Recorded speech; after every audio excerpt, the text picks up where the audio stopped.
5 জানুয়ারি 2024 নির্বাচনের আগে যারা কোন রকম ধূমকেতুর মতো দাঁড়িয়ে থেকে 5 জানুয়ারি 2024 তারিখের পরে মনে করেছেন আর বুঝি বিএনপির ভবিষ্যৎ নেই, তাদেরকে দয়া করে আপনারা এর অন্তর্ভুক্ত করবেন না।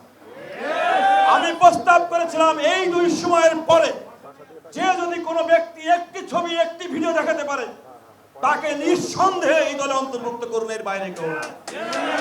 আমাদের বিরুদ্ধে নানামুখী ষড়যন্ত্র চলছে দলের বিরুদ্ধে।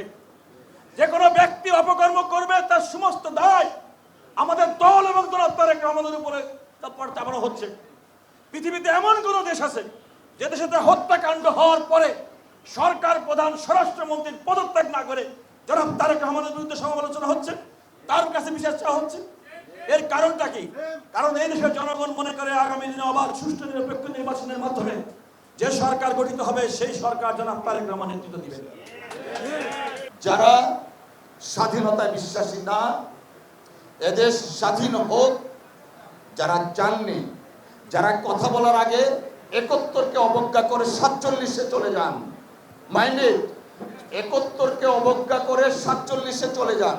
ওনারা 47 সন থেকে দুঃখ প্রকাশ করেন, কিন্তু 71-এ তাদের ভূমিকার জন্য এখন পর্যন্ত একটা শব্দ বলে না। তার মানে কি তারা এখনো ধারণ করেন যে সবুজ লাল সবুজের পতাকা আমরা পেয়েছি, সেই লাল সবুজের পতাকার প্রতি কতটুকু শ্রদ্ধাশীল জাতি আজকে এটা প্রশ্ন করছে। অনুপ্রবেশকারী যারা আছে আমাদের চারপাশে, আমাকে কথায় কথায় একজন বলতেছে যে এরা নাকি কি জানি মুসাদের চেয়েও নাকি ডেঞ্জারাস। তো এটা তো কম বেশি বোঝা যাচ্ছে। আজকে স্বৈরাচার হাসিনা পালিয়ে যাওয়ার পর বাংলাদেশ যখন পুরোপুরি একটা শান্তিপূর্ণ অবস্থান, জনাব তারেক রহমান সাহেব যখন বলেছিলেন 31 দফা প্রণয়নের সময় যে আমরা ফ্যাসিস্ট বিরোধী সমস্ত রাজনৈতিক দলকে সাথে নিয়ে আগামী দিনে নির্বাচিত সরকার প্রতিষ্ঠা করব এবং সেই সরকারের অংশীজন সকলেই হবে, সেই কথাটা কিন্তু বিএনপি 2023 সনের 11 জুলাই বলেছিলেন। কিন্তু চোরে না শুনে ধর্মের কাহিনী।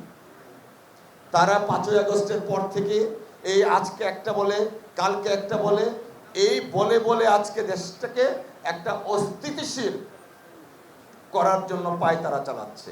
শহীদ রাষ্ট্রপতি জিয়াউর রহমানের পরিবার, বিশেষ করে রাষ্ট্রপতি জিয়াউর রহমান অনেক আল্লাহ রয়েছে। আপনারা স্বীকার করেন এই জিয়া পরিবারের উপরে যে সরকারি হাত দিয়েছে, যারাই হাত দিয়েছে তাদের হাত কিন্তু পুড়ে গেছে।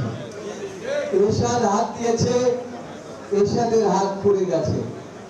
মঈনুদ্দিন ফখরুদ্দিন হাত দিয়েছে, হাত পুড়ে গেছে।